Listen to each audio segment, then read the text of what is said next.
Amém. Fique à vontade, meu irmão.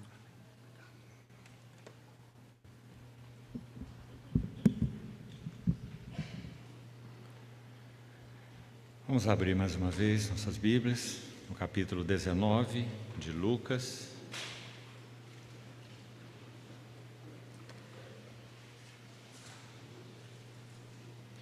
Leiamos desde o verso 11.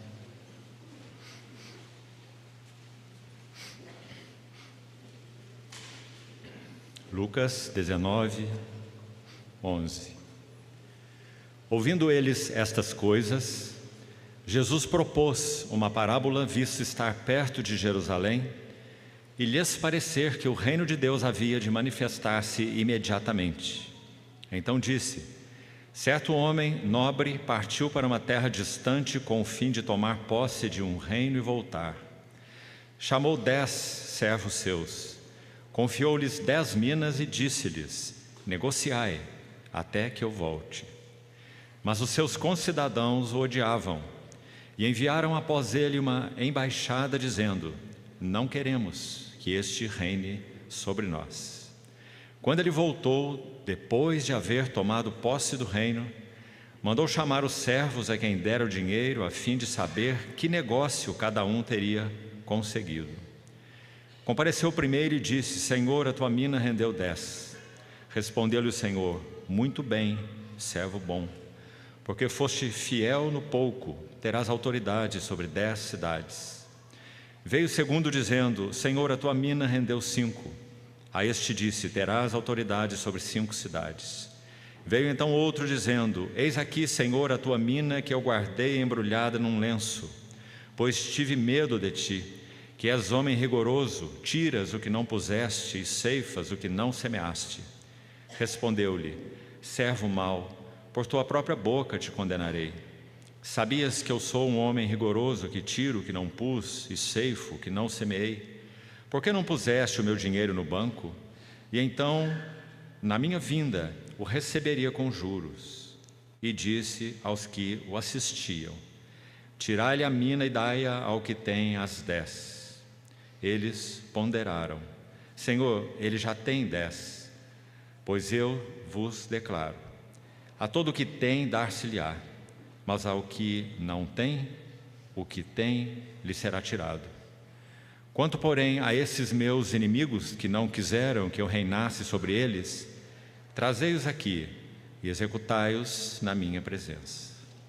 Vamos orar uma vez mais.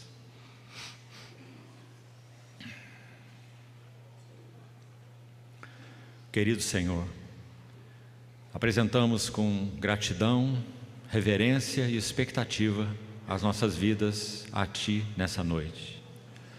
Suplicamos que o Senhor, que é o bispo e pastor das nossas almas, tome o Teu lugar no meio de nós e exerça o Teu santo ministério por meio do Teu Santo Espírito nas nossas vidas. Queremos compreender Tua palavra, queremos tocar além da letra, queremos recebê-la em nossos corações de tal modo que frutifiquem para a glória de Teu nome. Por isso nos ajuda, Senhor. Confiamos-nos a Ti. Cuida desse ambiente para que o Senhor obtenha tudo o que tem desejado no Teu coração para essa noite de comunhão. Assim nós oramos no Teu precioso nome. Amém. Amados irmãos, o que nós consideramos pela manhã, os primeiros passos dentro dessa parábola das 10 minas, nós vimos que ela estabeleceu um marco na etapa final da jornada com o Senhor, com seus discípulos, porque o Senhor está realizando sua última subida para Jerusalém. E nós buscamos acompanhá-lo desde o capítulo 9, verso 51, quando então, naquele evento do Monte da Transfiguração, de onde o nosso Senhor estava pronto quanto à sua pessoa humana para ser ascenso ao céu, 33 anos de idade, totalmente provado, quanto a si mesmo, plenamente aprovado. Então o Espírito Santo vai nos dizer, usando a pena de Lucas: ao se cumprirem os dias em que ele devia ser assunto ao céu, quanto então à sua dignidade e aos seus méritos pessoais, é isso o que poderia acontecer. Mas o nosso Senhor fez aquela escolha voluntária e manifestou no seu semblante uma intrépida resolução de ir para Jerusalém. Então nós citamos alguns textos nesse sentido pela manhã, ainda não completamos, os outros estão aqui nesse capítulo 19, já irei mencioná-los. E então nós vimos que dentro dessa parábola, que marca a última subida do Senhor para Jerusalém, nós temos 3 etapas que estão aí descritas no verso 12, já foram estudadas pela manhã, e são descritas de modo muito bonito, porque elas resumem toda essa obra do Senhor, seu ministério e sua missão. Então é dito: certo homem nobre partiu para uma terra distante. Então vimos que claramente essa é uma referência à cruz. Foi assim que ele partiu para essa terra distante, além do alcance humano. A sequência desse verso diz: para tomar posse de um reino. Então vimos que se a primeira frase aí tem a ver com a cruz, partiu para uma terra distante. A segunda frase tem a ver com o trono e a glória, porque ele partiu, foi ascenso, ressuscitado, ascenso, para tomar posse do reino. Convém que ele reine até que todos os seus inimigos sejam postos por estrado dos seus pés. Ele está entronizado à destra da majestade nas alturas. Então é claro que essa referência tem relação direta com o trono e a glória. E citamos, aí concluímos pela manhã, o Salmo 24, maravilhoso salmo, que tem relação direta, por isso é chamado de o Salmo do Reino, por muitos estudiosos. Salmo da Cruz, 22, Salmo da Igreja, ou da Ovelha, 23, Salmo do Reino, 24. Então, aqueles 2 coros de anjos fazem aquele cântico maravilhoso e aquela pergunta retórica para que o Rei da Glória seja então admitido ao trono celestial. Um lindo salmo. E isso tem a ver, claro, com o tomar posse do reino, a entronização em glória do nosso Senhor Jesus, o Filho de Deus, o varão aprovado por Deus. Então, até aí fomos, e essa última frase apenas citamos desse verso 12, a última palavrinha diz: e voltar. Então, o Senhor propõe essa parábola com a finalidade de mostrar aos seus discípulos o quê? Eles tiveram a percepção de que o reino de Deus iria manifestar-se imediatamente. Última palavra do verso 11, muito importante. Porque, como vimos no verso 10, eles ouviram o Senhor dizer, naquela interlocução com Zaqueu, ele disse que o Filho do Homem veio buscar e salvar o que estava perdido. Então, é muito provável, quanto à minha avaliação, certíssimo, por causa do que temos no versículo 11. Eles entenderam que isso que havia sido perdido era exatamente a posição de glória, a posição de centralidade, que a nação de Israel teocrática, aliás, a única sobre a face da terra, não é? Aquela que Jeremias em Lamentações chama de a princesa entre as nações, perdeu completamente a sua posição espiritual diante de Deus. E nos tempos do nosso Senhor era uma nação degradada, inclusive nos ofícios eclesiásticos, sagrados, como temos visto, inclusive, nas sessões da manhã. Então esse é o momento. E quando eles ouviram que o Senhor veio salvar e buscar aquilo que estava perdido, me parece certíssimo que eles conceberam em si, finalmente, uma emancipação política. Que o Senhor então, o Messias, eles já haviam o reconhecido assim. Pedro já fez a sua confissão no monte: tu és o Cristo, Filho do Deus vivo. já ouviram sobre as chaves do reino, e agora o Messias está indo para Jerusalém. O que os irmãos acham que estava na mente desses discípulos? Nenhuma outra coisa, senão que o Messias finalmente assumiria o reino e então Israel voltaria à sua posição como nação, posição de glória. Mas não é nada disso o motivo da missão do Messias. Então, verso 11, o Senhor lhes propôs uma parábola, porque eles estavam pensando que o reino de Deus havia de manifestar-se imediatamente. Então, na primeira frase que citamos do verso 12, ele vai mostrar que o reino, quanto à sua manifestação pública, cósmica, universal, que bendito seja o Senhor, é o que ocorrerá na sua segunda vinda, mas não aqui. Então, a primeira frase fala da postergação. Um homem nobre partiu para uma terra distante e lá ele vai tomar posse de um reino. E então ele vai voltar. 3 etapas. A postergação da manifestação pública do reino, primeiro. Segundo, um período intermediário que haveria então entre a posse do reino e o voltar. E finalmente então o retorno desse homem nobre, que é claro, evidente, que nessa parábola fala do retorno do nosso Senhor Jesus em glória, após ter tomado posse do reino. Então, até aí que nós fomos, não examinamos pela manhã as últimas 3 referências a essa subida do Senhor a Jerusalém, desde o capítulo 9, verso 51, onde começamos, quando ele manifesta no semblante a intrépida resolução de ir para Jerusalém. E aqui estão os versos, então, para completarmos isso, para que os irmãos tenham o relato completo. Aqui no verso 11 está exatamente a 5ª referência, e nós mencionamos que são 7 referências. Lucas faz, então, uma menção completa desse assunto tão crucial. Aliás, meus irmãos, ouçam aqui.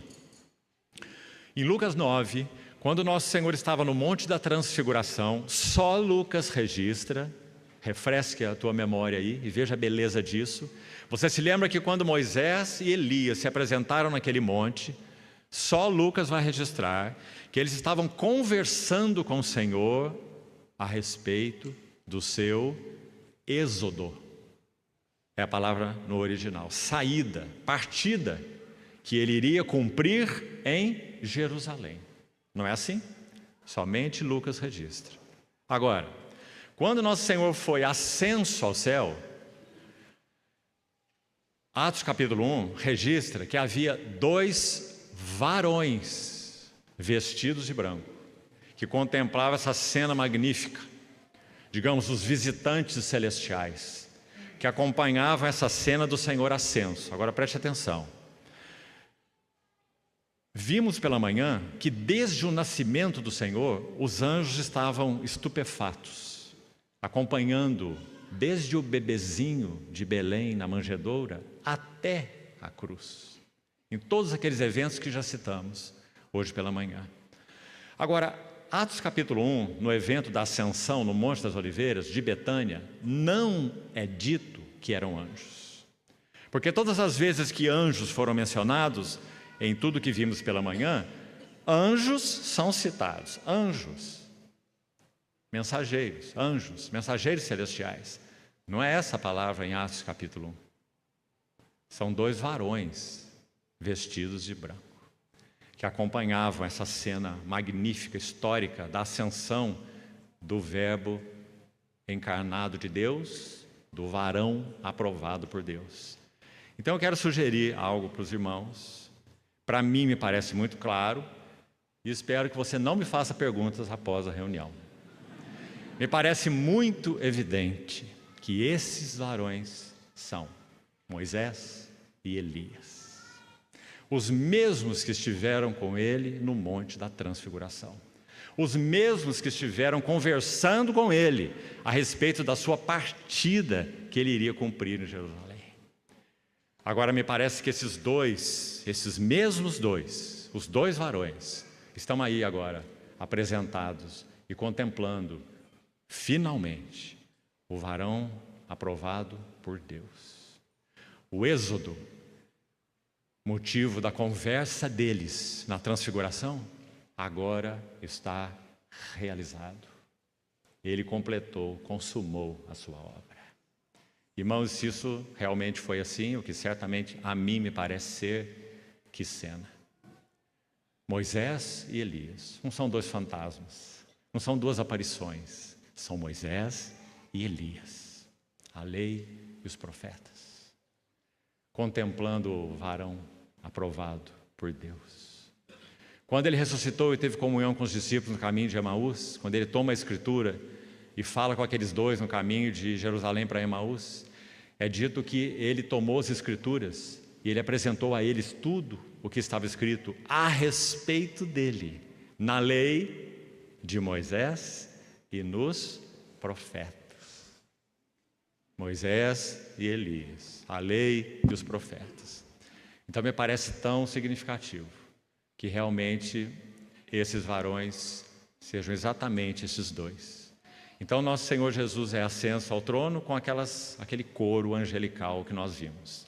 Então aqui, retornando ao texto, quinta menção, versículo 11, visto estar perto de Jerusalém. As 4 anteriores já citamos, né? Você já deve ter registrado aí.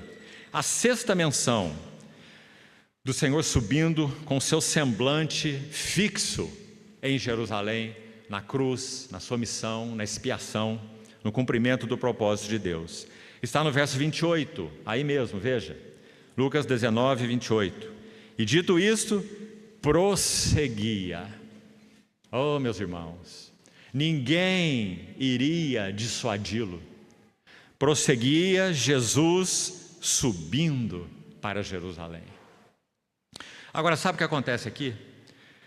Versículo 41, aí mesmo, está a última menção, a 7ª menção.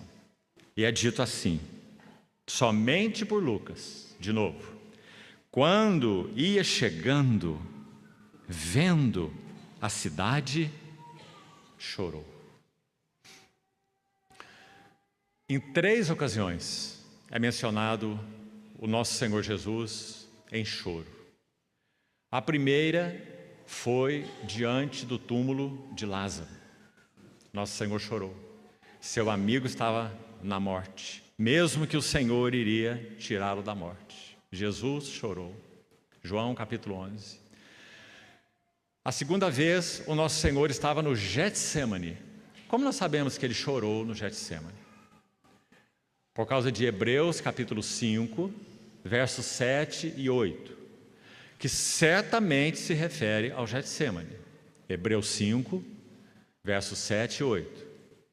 Ele, porém, tendo oferecido com forte clamor e lágrimas, choro, lágrimas, orações e súplicas àquele que o podia livrar da morte, e tendo sido ouvido por causa da sua piedade, embora sendo filho, aprendeu a obediência pelas coisas que sofreu.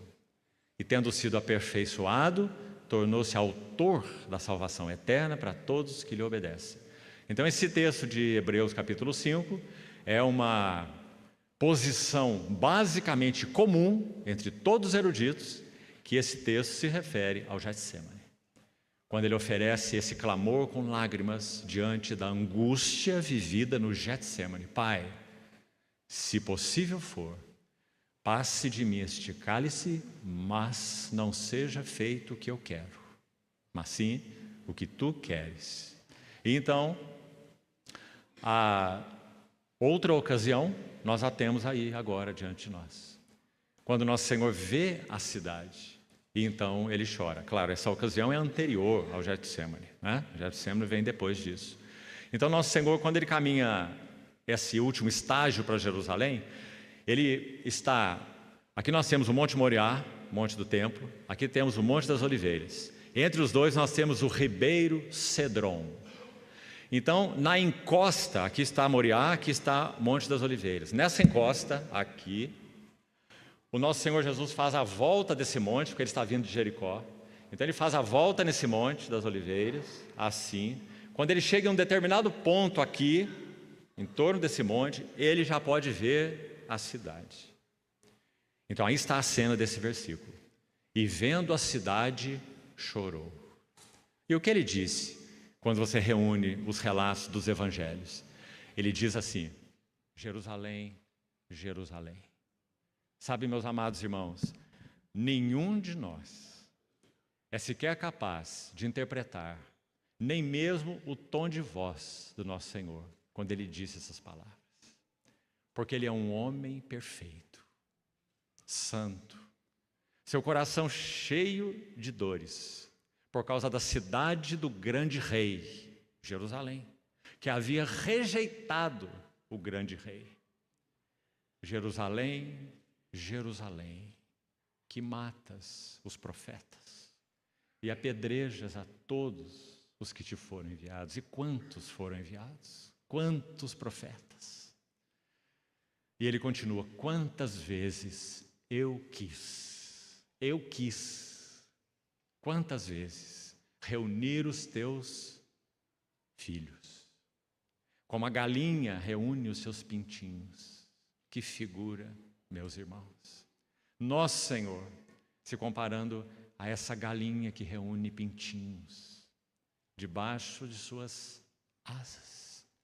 Essa expressão asas são muito interessantes no Velho Testamento. Êxodo 19: eu desci com asas de águia e vos cheguei a mim. Quando o Senhor redime o seu povo do Egito.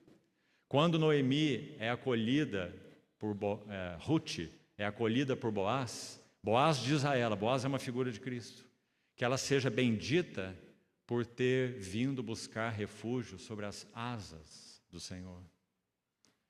Então agora ele diz, o próprio Senhor, Jeová encarnado, nosso Senhor Jesus: eu quis reunir os teus filhos como pintinho, a galinha reúne pintinhos debaixo de suas asas.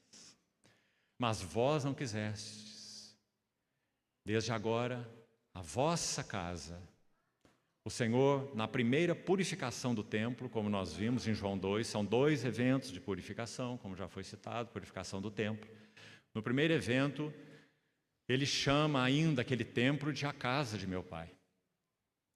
E no sentido espiritual se refere a ele, no sentido material e literal, ali estava a casa. E ali deveria estar sendo executado um serviço agradável a Deus. Para isso o templo está lá, ele não tem outra finalidade. Então ele ainda chama aquele templo assim. Mas na segunda purificação do templo, no final do seu ministério, nesse momento quando ele chora sobre Jerusalém, ele já não faz referência ao templo como casa do Pai. Ele faz referência ao templo como vossa casa. A vossa casa vos ficará deserta. Então, essa é a última referência ao Senhor subindo para Jerusalém. Vamos voltar aos versos anteriores, capítulo 19, e vamos seguir então com essa parábola.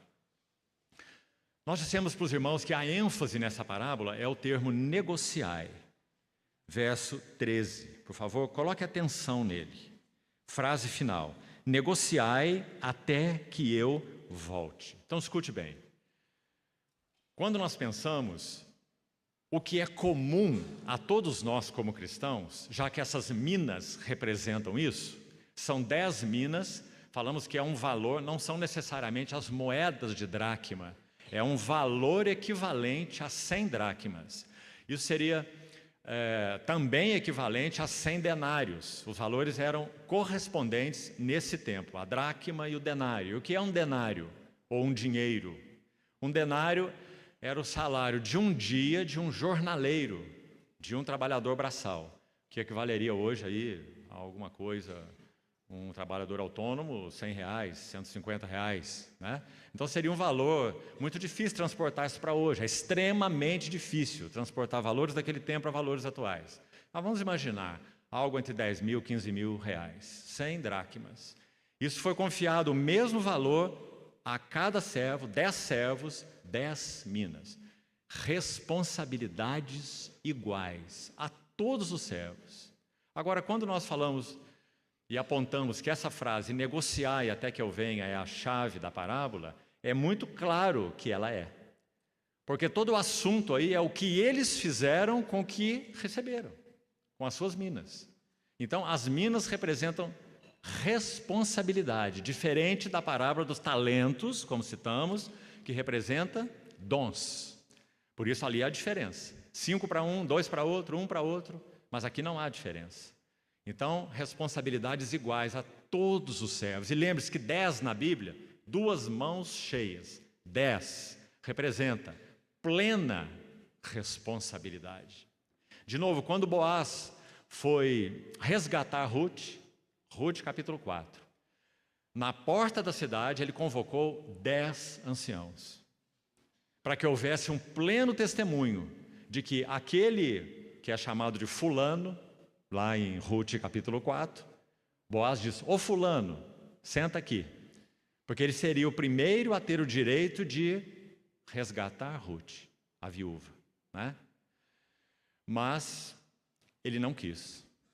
Então Boaz chamou aquelas 10 testemunhas e Ruth foi resgatada na porta da cidade com aqueles 10 anciãos. Pleno testemunho, plena responsabilidade. Então, esse é o fato aqui. Agora, meus irmãos, é claro que para que exerçamos essa nossa responsabilidade, o algo prévio, que está aí unido inseparavelmente com a responsabilidade, é a vida que recebemos do nosso Senhor. Que responsabilidade nós exerceríamos sem a vida do nosso Senhor em nós? Então, citamos na reunião anterior e repetimos hoje pela manhã, citamos ontem e hoje pela manhã, essa responsabilidade aponta para um primeiro lugar a necessidade que temos de exercitarmos a nossa vida espiritual. É claro. Como nós poderíamos negociar no segundo aspecto que mencionamos, ocupando-nos com os interesses do nosso Senhor nesta era, se nós nem mesmo temos a vida dele, se nós nem mesmo somos seus, se nós nem mesmo somos servos, se nós não temos a capacitação do Espírito Santo? É impossível. Então, o primeiro aspecto do negociar é: desenvolva a sua salvação. Uma irmã do século passado, que tem alguns escritos muito especiais, já que ela conheceu muito profundamente a vida espiritual. Ela disse assim: toda verdadeira obra emana da vida. Se não há vida adequada com o Senhor, não há obra adequada. E é claro, a vida adequada com o Senhor gera um caráter adequado. Tão importante, meus irmãos, falar sobre isso. Nós estamos aqui jogando palavras ao vento. Quanto a casa de Deus tem carecido de resgatar isso. Sabe por quê? Quanto de mentalidade empresarial tem penetrado no meio do cristianismo. Algumas palavras doem no nosso ouvido. Vou te citar uma delas. Nós precisamos colocar aquele irmão para fazer aquela tarefa, porque ele tem perfil para isso. Perfil para um serviço na casa de Deus. O perfil para o serviço da casa de Deus é ser parecido com Cristo. É ter o perfil de Cristo. É ser cheio de Cristo. Não há nenhum perfil que nos qualifique para fazer nada na casa de Deus. Meus irmãos, pessoas que têm alguma eloquência, não são todos os advogados que têm, embora sejam treinados para isso, né? Tem uns, infelizmente, que mal sabem falar, mas é comum que alguns advogados, eles sejam, quando eles creem no Senhor, daí poucos meses, o púlpito é dado a eles, para eles pregarem a palavra, mas eles não sabem nada da palavra. Eles não tiveram tempo para andar com o Senhor, para conhecer o Senhor. Eles vão ocupar púlpitos para ensinar pessoas, ensinar o quê? Não, ele tem oratória. Meus irmãos amados, guarde isso. Vida, caráter e obra. A inversão desses valores tem trazido tragédia na casa de Deus. Carismas têm sido colocados à frente de caráter. Então, é claro que o fator fundamental para que nós negociemos até que Ele venha é que a vida de Cristo cresça em nós. Aqui quero me lembrar o que tenho também o privilégio de ter estado com ele em mais de um encontro e ter recebido muito desse irmão, especialmente através dos seus escritos. Alguns aqui o conhecem, o conheceram. Ele está com o Senhor. O irmão Stephen Kong. Ele partiu para o Senhor com 108 anos. E certa vez um jovem o abordou e perguntou assim. Então, atenção para os jovens aqui. Um jovem que amava o Senhor. E perguntou a ele: irmão, como eu faço para descobrir qual é a minha função no corpo de Cristo? Porque eu quero servir o Senhor. Sabe qual foi a resposta do irmão? Ele tinha uma capacidade única de dizer um mundo de coisas em uma frase. Então ele respondeu com uma frase. Ouça a resposta: deixe que a vida cresça. Quanto mais a vida de Cristo cresce em nós, mais a função na casa de Deus vai se tornar evidente. Ninguém precisa delegar nada para você. Não é isso que vemos no Atos dos Apóstolos? Até mesmo quando fala sobre o serviço do governo na casa de Deus, Atos 20, 28. Paulo falando com os anciãos da Assembleia de Éfeso: atendei por vós, cuidai de vós mesmos e de todo o rebanho sobre o qual, na verdade a palavra aí é entre o qual, não é um sobre de estar sobre eles, entre o qual o Espírito Santo vos constituiu. Aí sim vem a palavra episcopos, supervisor, episcopos, bispos, para pastoreardes a igreja de Deus, que ele comprou com seu próprio sangue. Quem os constituiu? Foi Paulo. Irmãos, aquelas mãos apostólicas que eram impostas sobre anciãos naquelas localidades, eram mãos impostas que simplesmente testificavam aquilo que o Espírito Santo já tinha feito. Não é delegação de autoridade para ninguém. Então, quanto problema, quanta tragédia, quando essas coisas não são entendidas. Estamos reforçando-as porque isso tem uma relação direta com o negociar. Nenhum de nós seria capaz de negociar nada. Primeiro, se a vida de Cristo não estivesse em nós, certo? Mas todos que creem no Senhor têm a vida de Cristo. Então, a segunda questão, a vida de Cristo, como disse o nosso irmão Stephen, precisa crescer em nós. Ou seja, exercitarmos a nossa vida espiritual. Já que tocamos nisso, vamos ver 2 textos, pelo menos, sobre isso, rapidamente. Eu queria não apenas citá-los. Um deles já citei pela manhã, mas quero que você abra sua Bíblia, por favor. Filipenses capítulo 2. Olha o que Paulo diz aqui no verso 12. Filipenses 2, 12.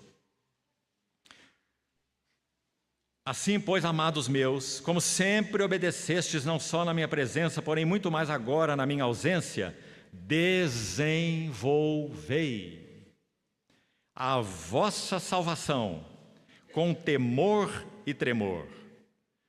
Na verdade, o tradutor aqui, João Ferreira de Almeida, ele foi bastante, digamos, delicado com essa palavra aí. Sabe por quê? Porque no original é a mesma palavra que aparece no verso 13, agora com a tradução dele também, efetua, está aqui na revista atualizada. Em outras versões que os irmãos têm na mão, certamente você tem a palavra opera.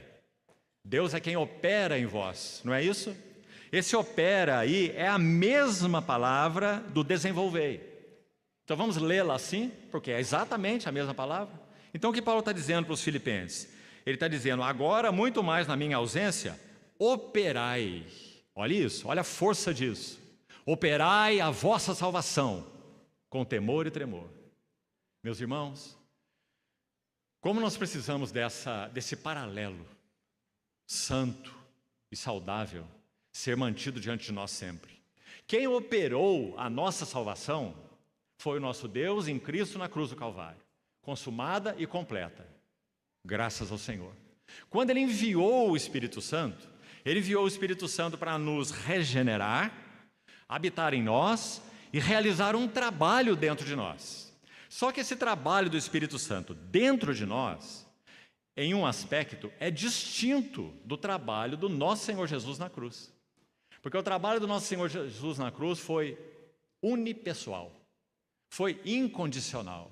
Aquele lagar, ele pisou sozinho. Agora, o trabalho do Espírito Santo em nós, ele sempre aguardará a nossa resposta. Sempre. Por isso que Paulo vai dizer, de Deus nós somos cooperadores. Se ele não operar, o Espírito Santo, ninguém faz nada. Ou se fizer, é problema. Não é? Agora, quando ele opera, ele busca cooperadores. De Deus somos cooperadores. E lavoura de Deus e edifício de Deus sois vós. Então é tão importante, meus amados irmãos. Graças ao Senhor, podemos de novo pisar aqui em princípios tão básicos, mas tão sérios. Não é? Perdeu-se a base, perdeu tudo, a casa desmorona. Nunca o Espírito Santo irá atuar em nós como um rolo compressor. Nunca, nunca, nunca. Ele sempre é o Todo-Poderoso gentil, que estará ali às portas, insistindo, falando. Ele não nos abandona. Ele nos permite algumas vezes que nós batamos com a nossa cabeça no muro. E é um ato de misericórdia, para que nós possamos ver o equívoco dos nossos caminhos. Mas Ele não irá nos manipular como marionetes, porque não é assim a relação dele conosco. E graças a Deus por isso. Então, operai a vossa salvação. Mas há um equilíbrio tão lindo, tão divino, no verso que vem em seguida, não é? Por que e como nós podemos operar a nossa salvação com temor e tremor, desenvolvê-la, né? É porque, verso 13, Deus é quem opera em vós, tanto querer como realizar, segundo a sua boa vontade. Olhe, não tente explicar, porque é o mistério da operação de Deus e da operação do homem. Essa relação da soberania de Deus com a responsabilidade do homem não se processa assim. Deus vem até aqui. Às vezes ouvimos também, né? Agora é com você. Nunca opera dessa maneira. Deus até aqui, agora você. Não. Sempre opera assim. Deus sempre estará operando em direção às nossas vidas, mas Ele sempre aguarda que nós operemos junto com Ele. Sempre. E assim desenvolvemos a nossa salvação. Por isso, quem tem ouvidos, ouça o que o Espírito diz às igrejas. Você pode ouvir ou pode não ouvir. Não entristeçais o Espírito, não apagueis o Espírito. Não é? Então, amados irmãos, que o Senhor nos ajude a que isso fique muito claro. Eu sei que essa palavra, ela talvez tenha um valor especial para os jovens. E a minha intenção é essa mesmo. Que os jovens não se percam nisso. Mas que os velhinhos se lembrem que é assim que funciona. Então não cruze os seus braços. Ele está operando em todo o tempo, mas nós somos chamados para operar em resposta a Ele em todo o tempo. Então, na medida que Ele fala conosco, que Ele nos convence, que Ele aponta o caminho, que Ele mostra as dificuldades, os erros, as necessidades, então que nós digamos sim, Senhor. Sim, Senhor. Sabe, irmãos, essa dificuldade foi tão grande no apóstolo Pedro, vocês se lembram? O Pentecostes já aconteceu, o Espírito Santo já desceu, Pedro pregou uma mensagem maravilhosa no Pentecostes, 3.000 almas foram salvas, então ele entra na casa de Cornélio. Ele já deve ter entrado na casa de Cornélio assim, com bastante cuidado, era um gentio. Então ele foi enviado para lá por causa de uma visão do céu. Quando aquele lençol desceu com aqueles animais, ele mal podia olhar. E o Senhor falou, levanta-te, mata e come. O Senhor, ele sabia que era o Senhor. Mas ele disse duas palavras que são impossíveis de se dizer e de se colocar juntas. Ele disse, não, Senhor. Ou ele chama o Senhor de Senhor e diz sim, ou então ele diz só não. Mas ele não pode dizer não e chamar o Senhor de Senhor. E como ele conseguiu fazer isso? Por causa dos seus obstáculos religiosos, suas raízes judaicas. 3 vezes aquele lençol desceu. E quando ele diz, não, Senhor, de modo nenhum, eu nunca comi coisa comum e imunda. Olha como ele se refere a esses animais imundos, eram imundos mesmo, né? Aí o que o Senhor diz a ele? Ao que Deus purificou, não consideres comum ou imundo. A quem ele está se referindo? A nós, a mim e a você. Nós estávamos lá dentro daquele lençol, porque nós somos gentios. Então Pedro pregou o evangelho na casa de Cornélio. E ele começou a pregar com toda a delicadeza. Eu sei que Deus não faz acepção de pessoas entre os homens. Leia lá a mensagem de Pedro para você ver. E parece que em um dado momento, o Espírito Santo diz assim, chega Pedro, agora deixa que eu termino. Então o Espírito Santo desce sobre a casa de Cornélio. E Pedro tem a evidência de que eles realmente receberam o Senhor. Os gentios, imundos, impuros. Louvado seja o nome do Senhor. Então, meus irmãos, Ele, retornando, Ele opera e nós operamos. E assim desenvolvemos a nossa salvação. Só mais um texto para nós seguirmos. Olha o que Paulo escreve para Timóteo. 1 Timóteo capítulo 4. 1 Timóteo 4, verso 6.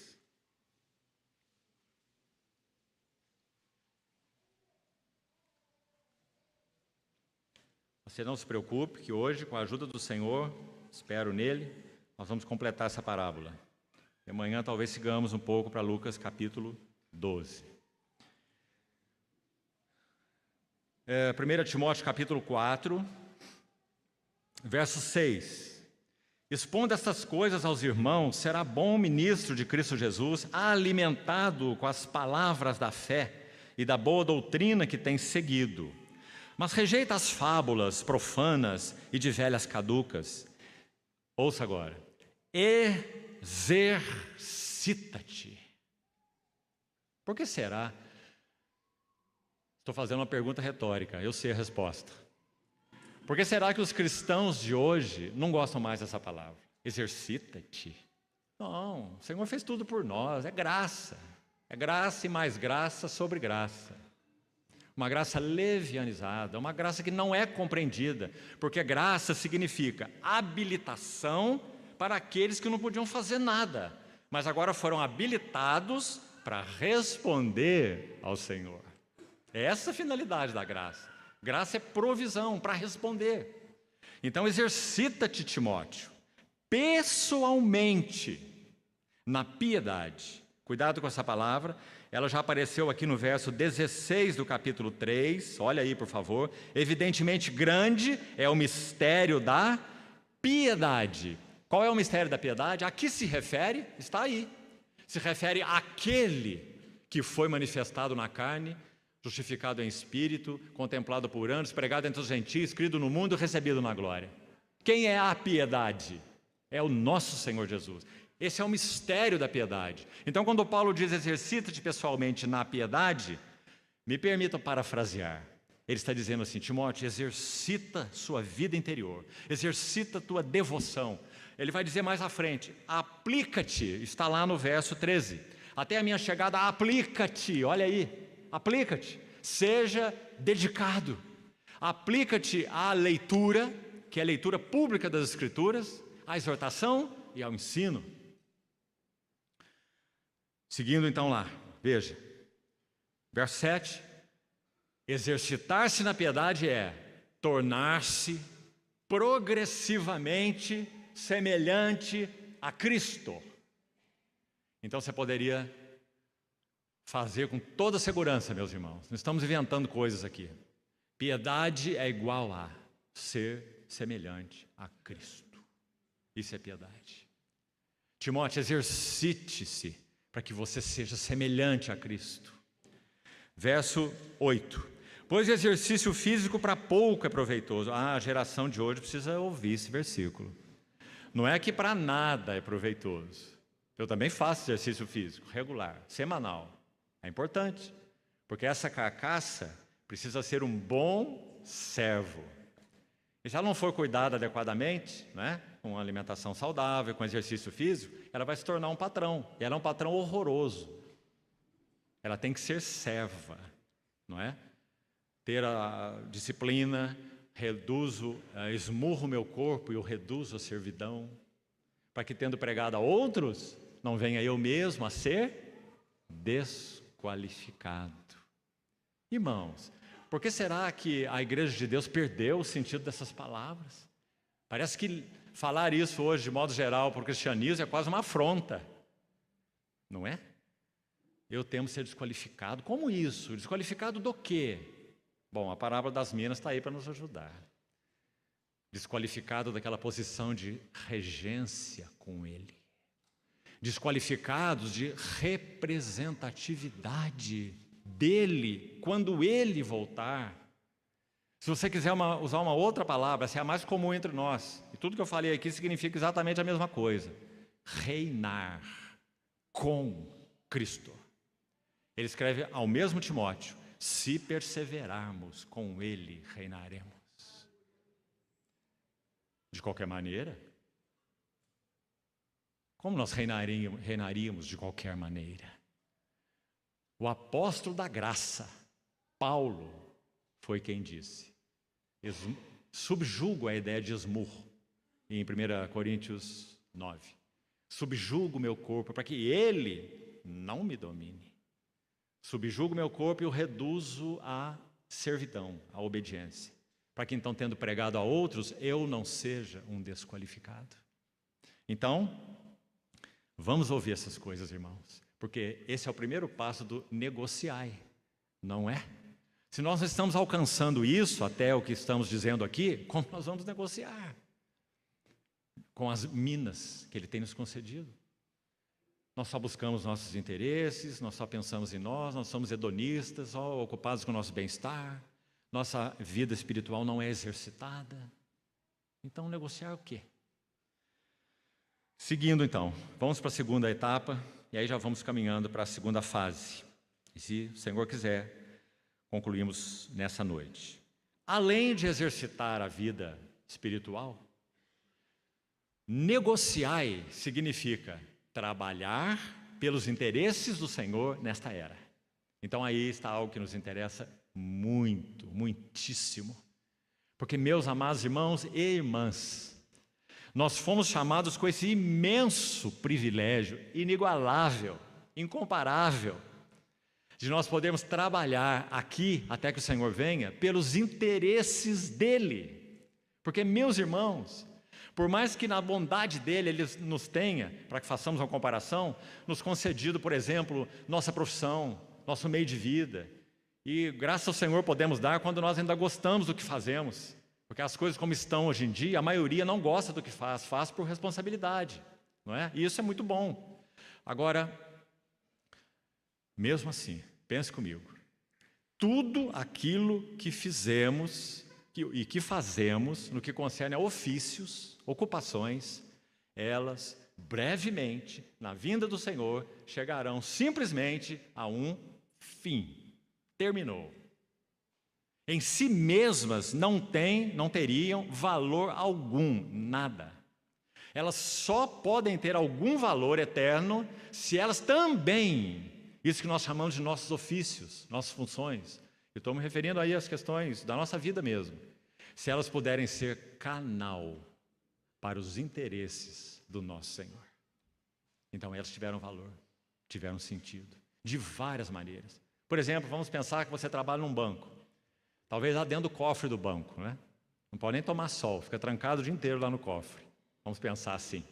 Como que você pode, de alguma maneira, servir o Senhor com isso? Bem, você tem um salário, não tem? E com esse salário, você pode servir os interesses do reino. Graças ao Senhor. Não é assim? Então, meus irmãos, cada um de nós foi colocado como um servo responsável para que nós negociemos até que Ele venha. Deixe-me ler uns textos com os irmãos, que também seria bom que nós abríssemos nossas Bíblias, não apenas citá-los. Vamos, por favor, em 1 Coríntios capítulo 3. 1 Coríntios capítulo 3.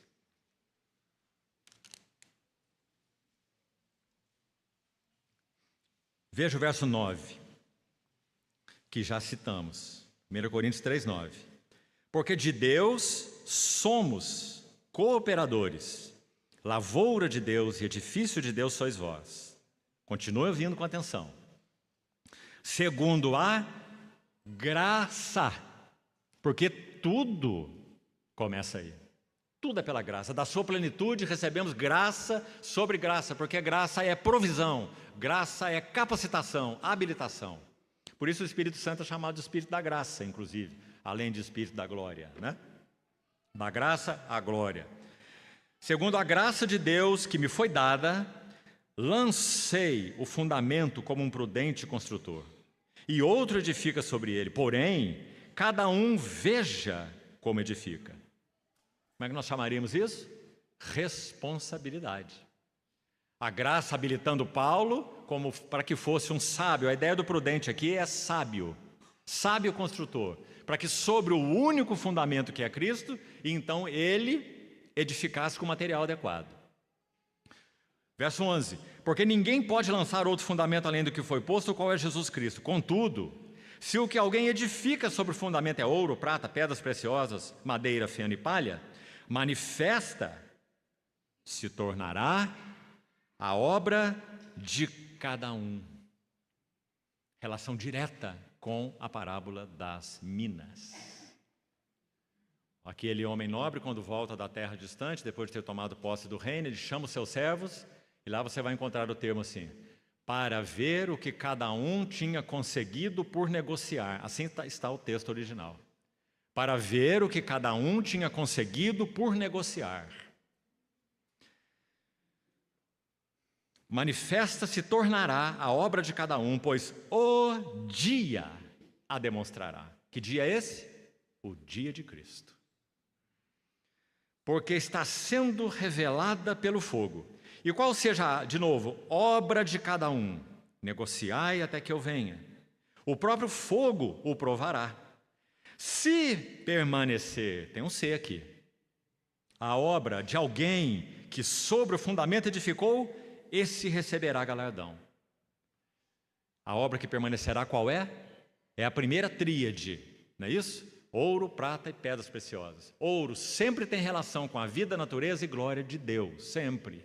Veja bem, edificar sobre o fundamento que é Cristo, aquilo que tem relação direta com a glória de Deus. Meus irmãos, quanto no meio de nós há de busca por glória pessoal, glória humana. Paulo escreve aos Tessalonicenses assim: visto que fomos aprovados por Deus para vos anunciar o Evangelho, nós falamos como aqueles que não buscam agradar a homens, mas a Deus que prova os corações. Então, ouro, prata tem a ver com o quê? Prata sempre tem a ver com a redenção. Então, será que o que nós estamos edificando sobre o fundamento que é Cristo tem chamado a atenção para as glórias da pessoa e obra do nosso Senhor Jesus? Você sabe, irmão, que de novo, infelizmente, nós não falamos isso com críticas, nós falamos com pesar, com dores. Esse chamado, de modo geral, o evangelho de hoje, do cristianismo, é um evangelho sem cruz. É um evangelho sem sangue, madeira, feno, palha, e não prata, que tem a ver com a pessoa e obra do Senhor Jesus. E pedras preciosas, tem a ver com a obra do Espírito Santo, definitivamente. Pedra preciosa é produzida com tempo, é produzida com pressão, é produzida com temperatura. Obra do Espírito Santo. Então, ele vai concluir, veja: se permanecer a obra de alguém que sobre o fundamento edificou, esse receberá galardão. Sabe, meus irmãos amados, esse termo também precisa ser recuperado nos nossos dias. De modo geral, perdemos essa visão. Galardão, sim. O Senhor irá, pela bondade dEle, graça dEle, fidelidade dEle, como nós já falamos, o que para nós parece tão impossível, não é? Porque tudo que recebemos é dEle, tudo que temos é dEle, mas foi-nos dada a responsabilidade de negociar até que Ele venha. E aqueles que responderem a Ele, progressivamente, eles serão recompensados, galardoados. O Senhor é galardoador daqueles que o buscam. Então, graças a Deus por esse ensino. Não o perca. não levianize, não espiritualize. Verso 15: se a obra de alguém se queimar, bom, ouro, prata e pedras preciosas não queimam, né? Mas madeira, feno e palha queimam. Madeira fala daquilo que é exclusivamente do homem, porque madeira na Bíblia aponta para a natureza humana, enquanto o ouro aponta para a natureza de Deus, madeira aponta para a natureza do homem. Então o que foi edificado sobre o fundamento que é Cristo? Nosso fundamento é Cristo. Em qual local de reunião talvez que você vá e que você faça a pergunta assim: quem é o fundamento de vocês? Qual resposta você vai ouvir? Talvez em 90% dos casos, Jesus Cristo. Ele é o nosso fundamento. Aí a segunda pergunta: o que tem sido edificado sobre este fundamento? Então, a questão se complica. Madeira fala de natureza humana, coisas do homem, projetos do homem, bom senso do homem, estratégias do homem, conceitos do homem. Nós temos que manter isso, porque se não manter isso, então aquelas pessoas vão fazer o quê? Aquilo que ele faz é a vida dele. Se ele parar de tocar aquela guitarra de performance daquele jeito, ele vai se desviar do Senhor. Compreendeu, irmão? Você acha que eu estou brincando? Infelizmente, eu estou falando verdade. Meus amados irmãos, como nós precisamos recuperar o significado do valor, da contemplação, da pessoa e obra do nosso bendito Senhor, para que cada serviço no corpo de Cristo seja uma consequência do que nós estamos vendo. Se a obra de alguém se queimar, o que diz aqui? Será ele lançado no inferno? Ele vai perder a salvação? Vai ser tirada dele a vida eterna? Não é nada disso que diz aqui. Diz que ele sofrerá dano. É claro, imagine, olhar para tudo aquilo que ele fez e agora são cinzas. Porque tinha a ver com a natureza do homem, eram coisa do homem, mentalidade do homem, conceitos do homem, bom senso do homem, madeira. Ou então era feno. Feno fala da glória do homem. Pedro vai usar essa figura, dizendo: seca-se a erva e cai a sua flor. Todo homem é como a erva e toda a sua glória, glória do homem, como a flor da erva. Seca-se a erva e cai a sua flor. Mas a palavra do Senhor permanece eternamente. 1 Pedro capítulo 1. Então o feno fala da glória do homem. O que nós edificamos sobre o fundamento que é Cristo? Glória do homem? Ou palha? O que é palha? Palha, segundo Êxodo 3, quando Moisés é chamado e tudo que se segue, foi dado ordem para que a palha fosse retirada do povo e eles fizessem a mesma quantidade de tijolos. Palha tem a ver com a obra do homem. Sobre o fundamento que é Cristo, então, está edificado coisas do homem, natureza do homem, foco no homem, bom senso do homem, ideias do homem, obra do homem e glória do homem. Como isso permaneceria no dia que irá provar a obra? Então, ele sofrerá dano, mas, veja aí, esse mesmo será salvo. Se ele tem o Senhor, se ele pertence ao Senhor, ele será salvo. Todavia, como que através do fogo, a ideia é como que com vestes chamuscadas. Então, meus irmãos, é assim que nós negociamos, em responsabilidade da graça, diante daquilo que o Senhor nos tem concedido. Mais um texto. Olha o capítulo 7, aí mesmo de Coríntios. Capítulo 7. Tão importante esse texto. 1 Coríntios 7, 26. Vamos começar daí. Considero por causa da angustiosa situação presente, os irmãos estavam passando tempos de tribulação. Então ele diz: ser bom para o homem permanecer assim como está. Estás casado? Não procures separar-te. Estás livre de mulher? Não procures casamento. Mas, se te casares, com isso não pecas. E também se a virgem se casar, por isso não peca. Ainda assim, tais pessoas sofrerão angústia na carne e eu quisera poupar-vos. Por que sofrerão angústia na carne? Porque Paulo está se referindo a tempos específicos de tribulação. Por isso ele deu essas orientações. É importante que se contextualize também, né? Agora olha o verso 29. Isso, porém, vos digo, irmãos, o tempo se abrevia. Há duas palavras no grego para tempo. Uma é cronos, a outra é kairos. Cronos, de onde temos cronômetro, cronologia, se refere a um tempo que se pode medir. Kairos, não. Kairos se refere a uma ocasião, uma época ou uma era. Entendeu a diferença? De cronos e kairos. E a palavra usada aqui é kairos, porque está se referindo à vinda do nosso Senhor Jesus. Então ele está dizendo, esse kairos se abrevia. E o que resta é que não só os casados sejam como se não o fossem. Paulo não está encorajando os casados a viverem vida de solteiro. Não. Ele está dizendo que eles compreendam que o propósito do chamamento de Deus não é que eles sejam homens casados, é que eles sejam servos do Senhor. Sobretudo, acima de serem casados. Então que os casados sejam como se não fossem. Que exortação importante, irmão. Porque quantas vezes pensamos, já falei isso em outra sessão, que se está tudo bem conosco, minha esposa, meu marido, filhos, família, então ótimo, graças a Deus, o Senhor tem operado em nós, todos estão com o Senhor, todos estão servindo o Senhor. E a casa de Deus?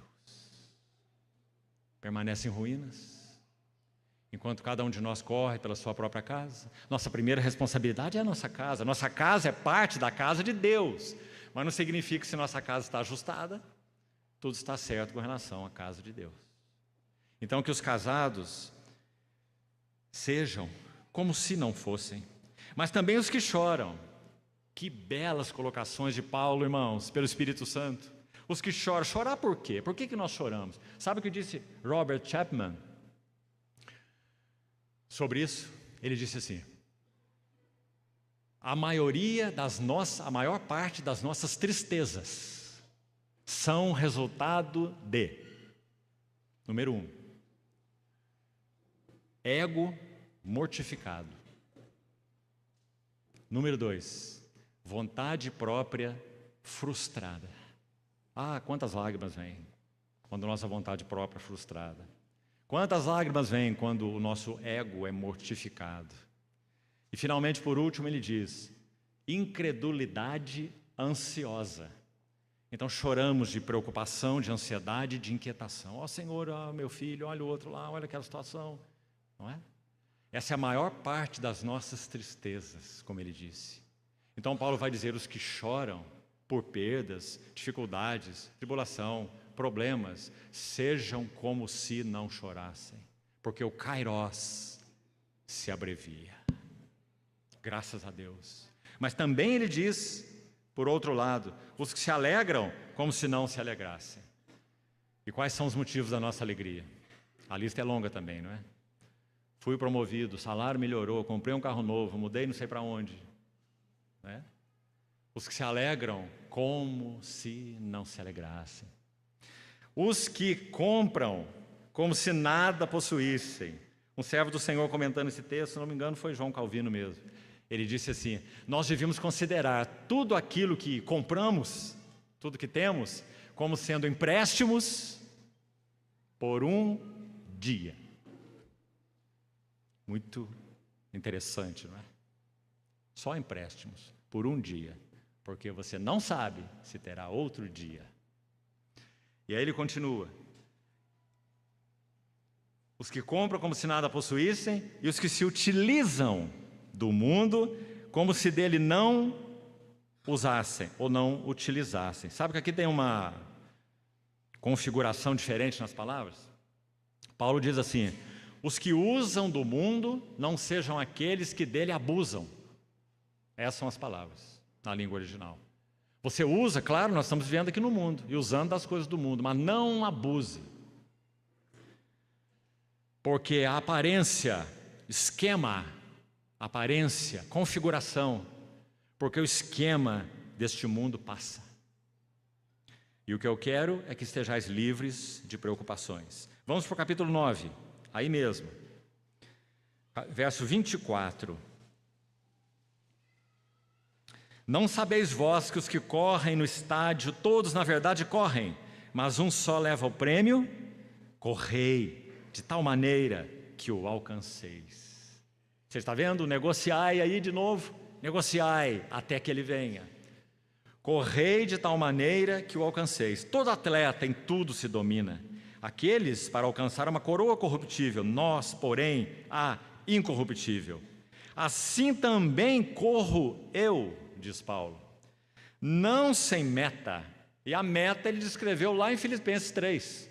Prossigo para a meta, prossigo para o alvo, o prêmio da soberana vocação de Deus em Cristo Jesus.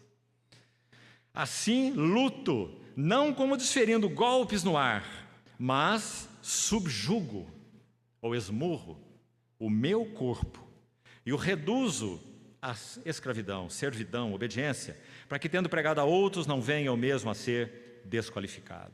Então, meus irmãos, concluindo essa etapa aqui, a cada um de nós foi concedida uma mina, responsabilidade, para que então nós exercitemos a nossa vida espiritual e para que nós trabalhemos pelos interesses do Senhor, com tudo aquilo que Ele nos tem dado, com tudo aquilo que somos. Vamos avançar um passo mais. Abra, por favor, o Salmo 74.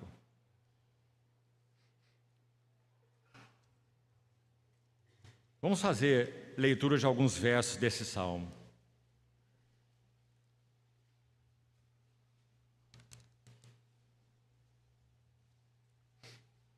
Primeira coisa, antes de lermos, se nós iremos cooperar com o Senhor, nós precisamos conhecer com o que Deus está ocupado, não é? Como você vai cooperar com o Senhor se você não sabe com o que Deus está ocupado? Nós não teríamos tempo para entrar nos detalhes disso, mas eu vou resumir para você, para que você faça a sua meditação. Então registre aí. A Epístola aos Efésios registra com tanta clareza, não apenas ela, mas com tanta clareza a ocupação de Deus, e nós carecemos tanto que o Espírito Santo faça cair as escamas dos nossos olhos, para que nós saibamos com o que, afinal de contas, que Deus está ocupado. Porque se nós havemos de ser cooperadores, e se nós havemos de ser galardoados ou recompensados, então é claro que será dentro daquilo com que Deus está ocupado. Qual é a ocupação de Deus?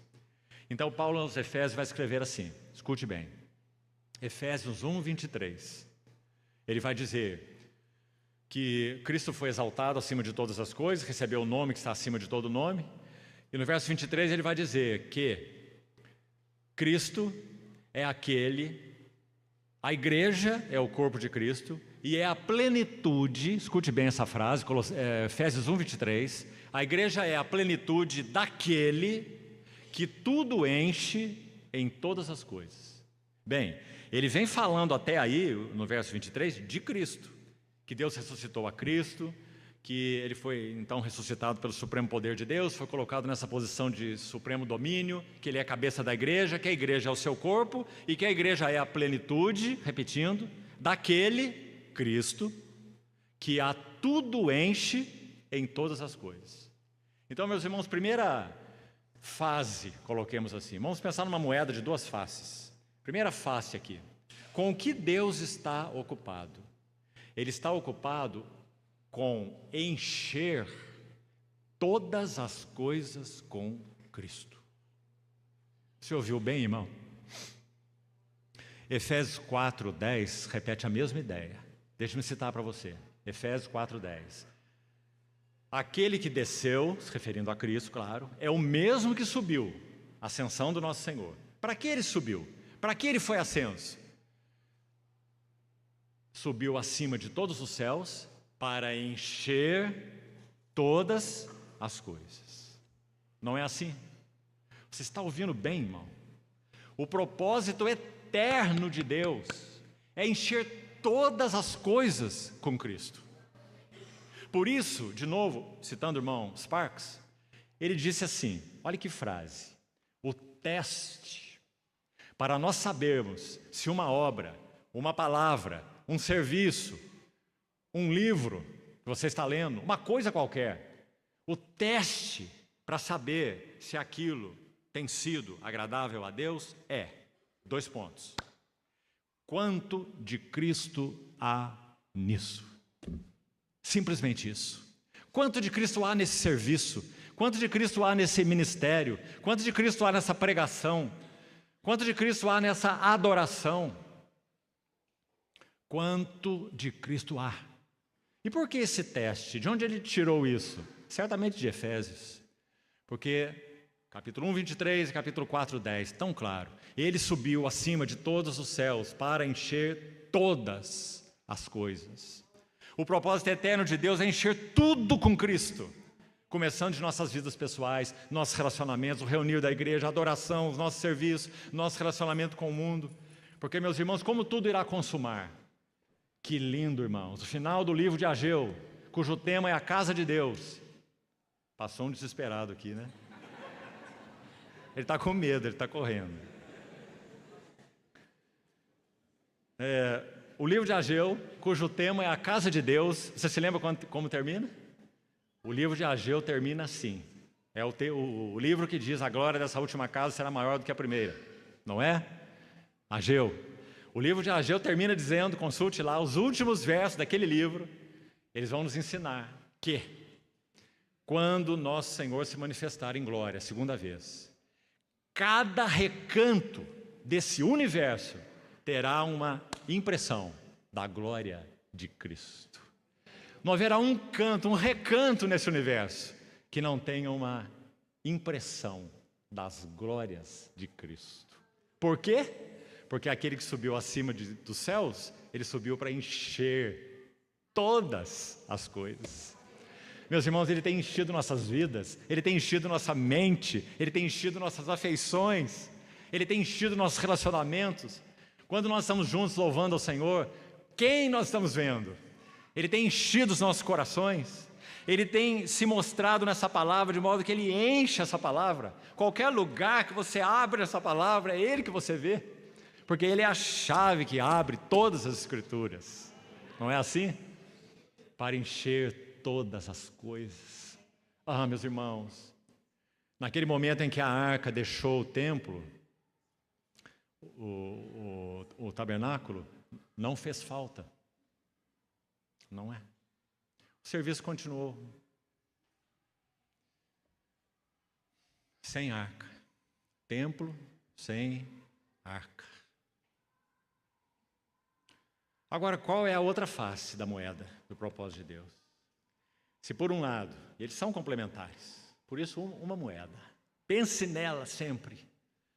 Propósito eterno de Deus não é ter muitos filhos na glória, faz parte, mas nunca descreva o propósito de Deus assim.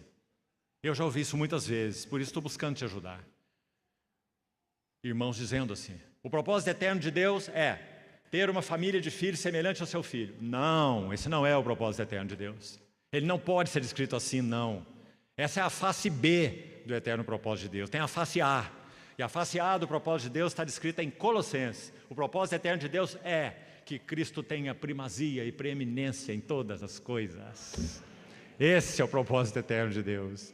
E graças ao Senhor, sim, a igreja foi incluída nesse propósito eterno. E ela poderá participar disso, participar da glória dele, porque ela foi chamada para isso.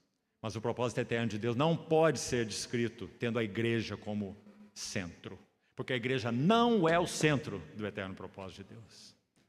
Então, Deus está ocupado. Deus está ocupado, é a ocupação de Deus, do Deus santo, do Deus eterno, do Deus vivo. Ele está ocupado com uma única coisa: encher todas as coisas com o seu Filho, com Cristo. E esse é o teste que temos que fazer sempre. Sempre faça esse teste, irmão. Não se engane com o que você ouve, não se engane com o que você lê, não se engane com cânticos, com música, não se engane. Porque se Cristo não está enchendo aquilo ali, se nós não podemos olhar para aquilo e ver Cristo claramente, então é só uma coisa: quanto de Cristo há? Agora, por outro lado, Efésios de novo, Efésios 1:10, sabe o que diz lá? Que na dispensação da plenitude dos tempos, Deus planejou, e é isso que Ele fará, porque é isso que Ele já está fazendo, desde que o nosso Senhor foi ascenso. Ele vai convergir em Cristo todas as coisas. tanto as do céu como as da terra. Nele, no qual nós fomos feitos herança. Aí entrou a igreja no 11, mas no 10 é Cristo. Se nós fazemos a inversão assim, olha, então nós perdemos tudo, porque a igreja está fazendo sombra em Cristo. A igreja assumiu o lugar de Cristo. A igreja se tornou uma coisa monstruosa, porque Cristo não é mais cabeça dela, não é o centro dela, não é a atenção dela, não é o foco dela, não é o motivo dela. Então, o que Efésios 1:10 diz, o outro lado da moeda aqui, como nós falamos, que não apenas o propósito de Deus é encher todas as coisas com Cristo, mas segundo Efésios 1:10, o propósito eterno de Deus é encher também Cristo com todas as coisas. É por isso que Hebreus 1 vai dizer que Ele é o herdeiro de todas as coisas, porque tudo foi criado por meio dEle e para Ele. Então, irmãos, é um duplo propósito, não é? Magnífico, que deve reger nossas vidas. Todas as coisas cheias com Cristo. Cristo cheio com todas as coisas. Louvado seja o nome do Senhor. Se Ele está ocupado com isso, com o que nós estamos ocupados? Com o que nós nos ocuparíamos? Ah, meus irmãos, que o Senhor ordene o serviço, o negociar de cada um de nós, para que não negociemos em vão, não negociemos trocando madeira, feno e palha, mas negociemos com ouro, prata e pedras preciosas. Ainda, já estamos encerrando. Salmo 74 que citei. Preste atenção.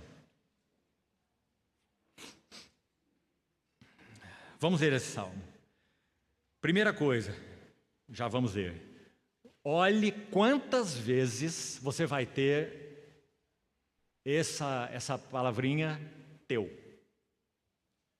Porque é aquilo que se refere a Deus. Se fosse colocar um título nesse salmo, na minha Bíblia aqui em negrito, você sabe que esses textos não são parte do texto original. Você acha que você já sabe disso, não é? Então aqui na Bíblia que estou lendo, tem um subtítulo aqui escrito Lamento por causa da profanação. E você deve ter outros subtítulos aí, certo? Que não fazem parte do texto inspirado. Eu gostaria de te ajudar com outro título. Se me fosse permitido, eu daria o título para esse salmo assim: As dores de parto por causa da profanação da casa de Deus. Porque Asaf aqui, ele está em dores de parto, porque a casa de Deus, assunto que nosso irmão tem tocado tanto pela manhã, não é? A casa de Deus está sendo profanada, e ele está em dores de parto. Agora, meus irmãos, ainda antes de ler o salmo, porque é por aqui mesmo que vamos terminando, então, por favor, me suporte um pouco mais. Paulo disse que a única maneira da igreja ser edificada é por aqueles que têm dores de parto. Não é? Gálatas 4:19. Ele vai dizer, meus filhinhos. Assim ele via os Gálatas, são filhos espirituais dele. Meus filhinhos, por quem eu, no caso deles é de novo, eu sofro dores de parto. Por quê? O que significa isso? Vamos terminar o versículo? Até que Cristo seja plenamente formado em vós. Assim a igreja é edificada. Colocado de outra maneira, irmão, são frases para você levar para a cama com você. Eu vou te dizer que se o Espírito Santo começar a abrir teus olhos, você vai passar a noite em claro. E a frase é, se nós estamos orando ao Senhor e pedindo a Ele, Senhor, edifica a tua casa, edifica a tua casa. Então, Ele nos responde com uma pergunta. Ele responde essa oração com uma pergunta. E a pergunta é, você quer morrer? Para eu edificar a minha casa, eu preciso de voluntários que queiram morrer. Para os seus interesses, para as suas coisas, para os seus projetos, para os seus planos. E de muitas maneiras para o seu próprio bem-estar. Deixando conforto, deixando situações, ninhos confortáveis. Você quer? Porque, meus irmãos, nós precisamos compreender que quando nós oramos a Deus pedindo algo, a primeira coisa que Ele quer fazer é nos usar como resposta àquela oração. Não é usar os outros, é usar aquele que ora. Porque nele Ele tem colocado esse desejo. Senão por que Ele está orando? Ele é hipócrita? Está jogando palavras ao vento? Mas se Ele está gemendo diante do Senhor, edifica tua casa. Então o Senhor vai dizer, continue morrendo. Então, aqui está Asaf, com dores de parto. Vamos ler esse salmo. Por que nos rejeitas, ó Deus, para sempre? Por que se esconde, ou se acende, perdão, a tua ira contra as ovelhas do teu pasto? Vamos lendo o salmo à luz do cristianismo atual. E que o Senhor faça aplicação específica para nossas vidas e as suas igrejas. Lembra-te da tua congregação. Ele já mencionou um teu lá no verso 1, né? Então note sempre o teu e a tua. Teu pasto, tua congregação, que adquiriste desde a antiguidade, que remiste para ser a tribo da tua herança. Que palavras, meus irmãos. Lembra-te do Monte Sião, que fala do governo de Deus entre seu povo, no qual tens habitado. Dirige os teus passos para as perpétuas ruínas. Tudo quanto de mal tem feito o inimigo no santuário. A ideia exata desse texto, desse verso 3, dirige os teus passos, é apressa os teus passos. Apressa os teus passos para quê? Em direção às perpétuas ruínas. Que ruínas? Da casa de Deus, do testemunho do Senhor. Tudo quanto de mal tem feito o inimigo no santuário. Verso 4. Os teus adversários rugem, bramam, no lugar das assembleias. Literalmente, essa palavra aí. Os teus inimigos rugem no lugar das tuas reuniões. Será que isso nos fala? E alteiam os seus próprios símbolos. Parecem-se com os que brandem machado no espesso da floresta, ou seja, para devastar. E agora, a todos esses lavores, trabalhos de entalhe, quebram também com machados e martelos. Deitam fogo ao teu santuário, profanam, arrasando até o chão a morada do teu nome. Aquele povo cativo na Babilônia, aquele remanescente, que é figura dos vencedores do livro do Apocalipse, aqueles remanescentes só retornaram do cativeiro da Babilônia por um motivo único: o nome de Deus estava em Jerusalém. A morada do teu nome. Verso 8. Disseram no seu coração: acabemos com eles de uma vez. Meus irmãos, o inimigo de Deus não tem brincado nesse assunto de destruir o testemunho do Senhor. Queimaram todos os lugares santos de Deus na terra. Já não vemos os nossos símbolos. Já não há profeta, nem entre nós quem saiba até quando. Até quando, ó Deus, o adversário nos afrontará? Acaso blasfemará o inimigo incessantemente o teu nome? Por que retrais a tua mão, sim, a tua destra, e a conservas no teu seio? Ele registra a Deus com mão recolhida, não é? Enquanto todas essas coisas estão acontecendo. Ora, Deus, meu Rei, é desde a antiguidade. Ele é quem opera feitos salvadores no meio da terra. Então ele cita aqui vários desses feitos. Vamos adiantar para o verso 18. Lembra-te disto: o inimigo tem ultrajado ao Senhor, e um povo insensato tem blasfemado o teu nome. Mais uma vez a menção. Não entregues a rapina à vida da tua rola. Olha que figura maravilhosa. Uma rolinha indefesa, entregue a gaviões. Rapina. Nem te esqueças perpetuamente da vida dos teus aflitos. Ah, meus amados irmãos, nosso Senhor, na sua bondade, tem buscado recolher de tantas esferas e de tantos contextos, irmãos aflitos, gemendo, debaixo de julgos, de coisas estranhas, de palavras e ensinos tão equivocados, distorcidos, gemidos por tocar de novo o Senhor, gemendo por reencontrar o Senhor novamente. Teus aflitos.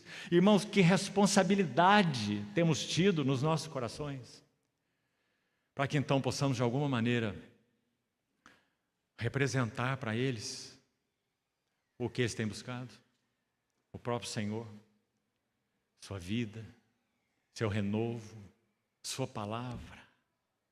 Quantos, meus irmãos, quantas igrejas, quantas assembleias têm sofrido, gemido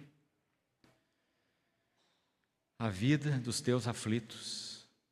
Verso 20. Considera a tua aliança, pois os lugares tenebrosos da terra estão cheios de moradas de violência.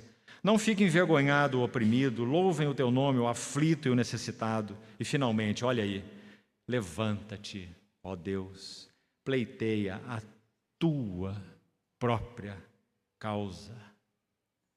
Lembra-te de como o ímpio te afronta todos os dias. Não te esqueças da gritaria dos teus inimigos, do sempre crescente tumulto dos teus adversários. Meus irmãos, gostaria de ler um relato para nós terminarmos.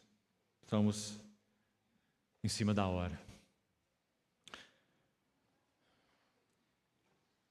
No final dessa parábola, nós já comentamos que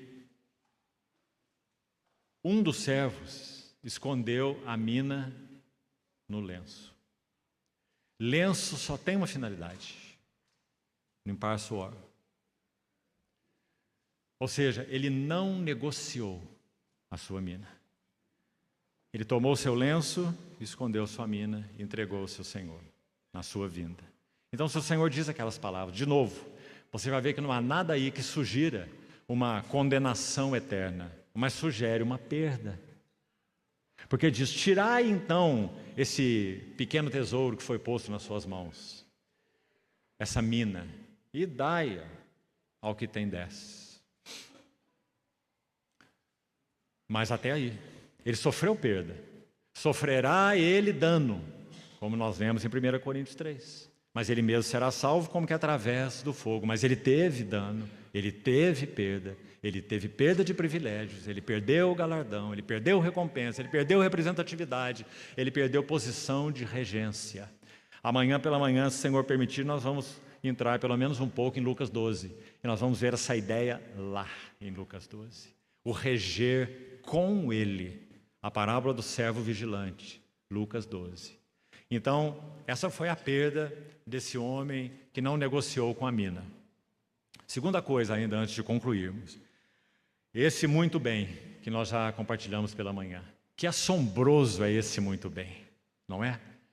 Eu já citei isso para os irmãos em várias instâncias, mas acho que seria importante repetir isso aqui mais uma vez, para as nossas irmãzinhas, para as mamãezinhas, para aquelas que de alguma maneira exercem o seu ofício somente nas suas casas.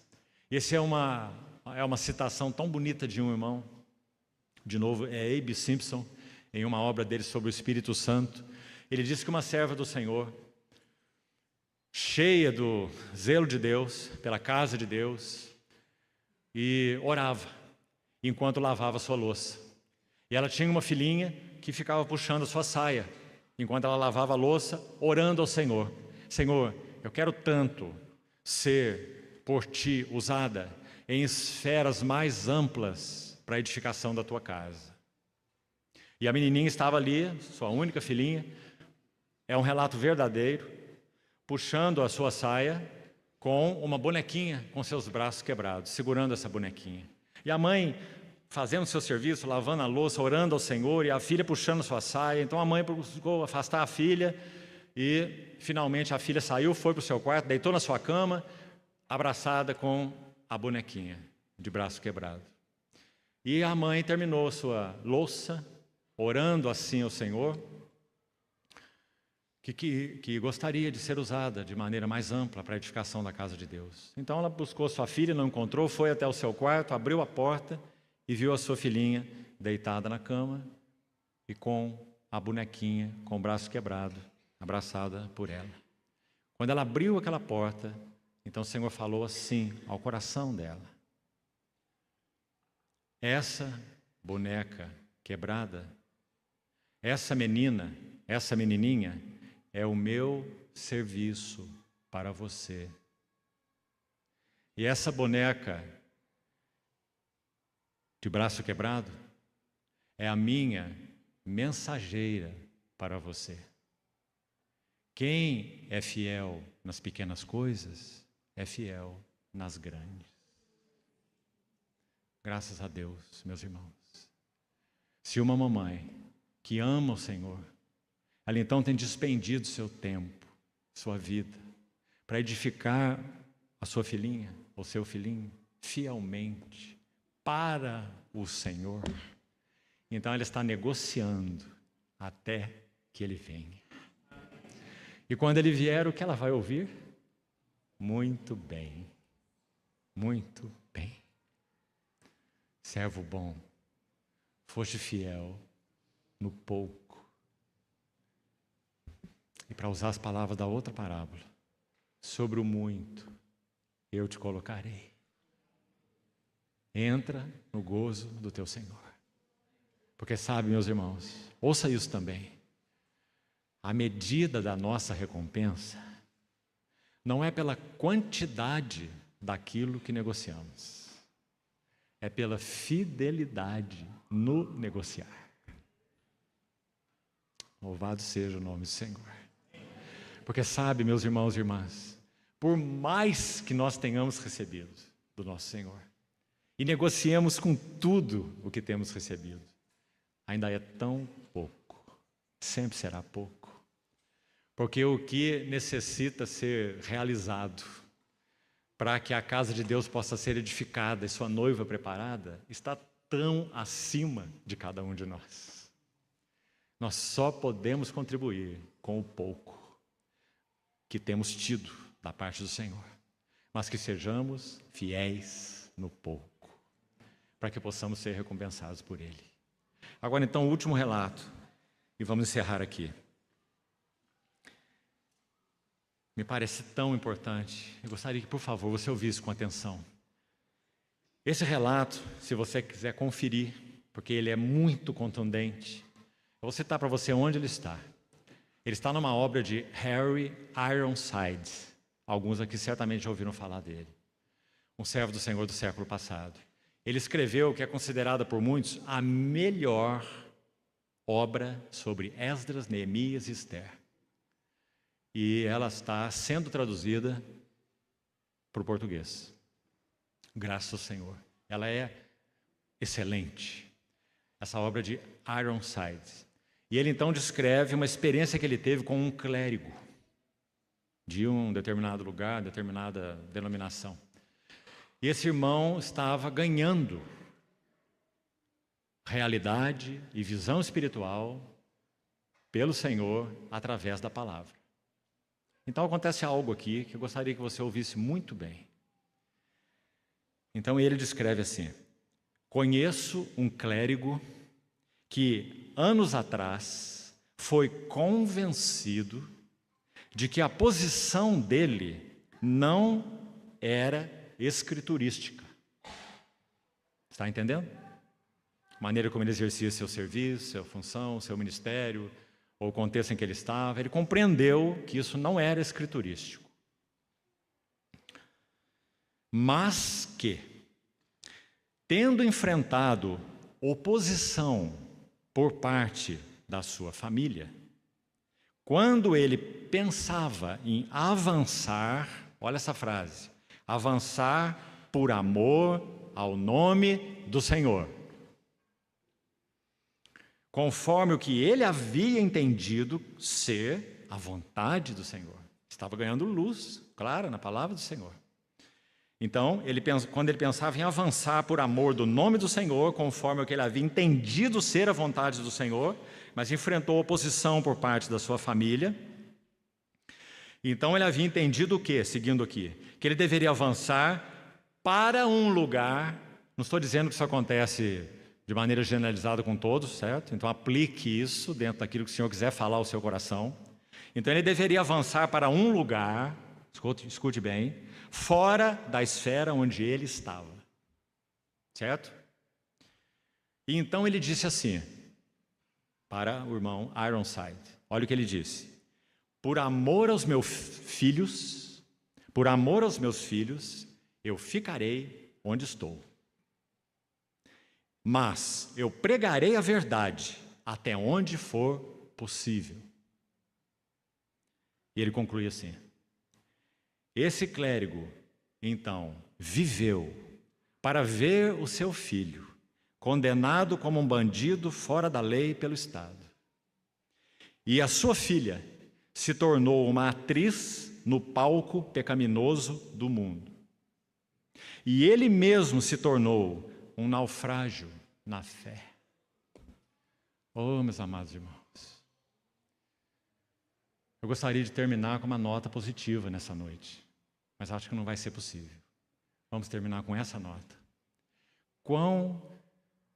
Quanta implicação tem a luz que o Senhor nos tem dado. Quanta implicação tem esse assunto do amor ao seu nome.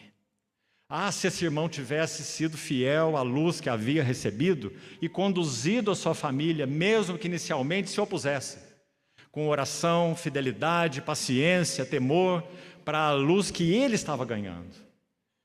Mas quando ele disse: por amor aos meus filhos, eu ficarei onde estou e pregarei a verdade até onde for possível. Então o resultado foi esse que nós vemos. Meus irmãos, cada um de nós tem sido chamado para negociar até que ele venha. O Senhor nos tem dado luz, o Senhor nos tem dado entendimento. Na medida de luz que cada um de nós tem tido, sejamos fiéis. Não nos deixemos levar por temor humano. Não nos deixemos levar por perdas de privilégios. Mas assumamos posições pelo nome e pelo testemunho do nosso Senhor. Vamos orar, concluímos aqui.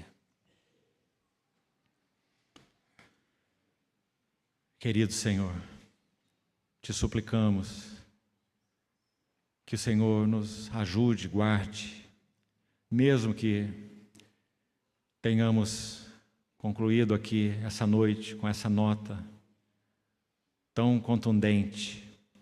Pedimos ao Senhor que estenda a tua mão de misericórdia sobre nós e nos tomando pela mão, nos ajude a assumirmos, cada um de nós, Senhor, de acordo com a luz que tem alcançado, assumirmos posições claras pelo teu nome, pelo teu testemunho, pela tua herança, pela tua glória, pelo teu reino. Ó Senhor, nos limpa de motivos espúrios, nos guarda dos temores humanos. Assim, Senhor, queremos que o Senhor nos habilite para que sejamos fiéis até que o Senhor venha. Alimenta-nos, Senhor, ainda te pedimos essa noite, fala ao nosso coração, corrige as nossas vidas, alinha-nos, Senhor, em nossa vida e em nosso serviço, quanto nós carecemos. E assim te pedimos, no teu precioso nome. Amém.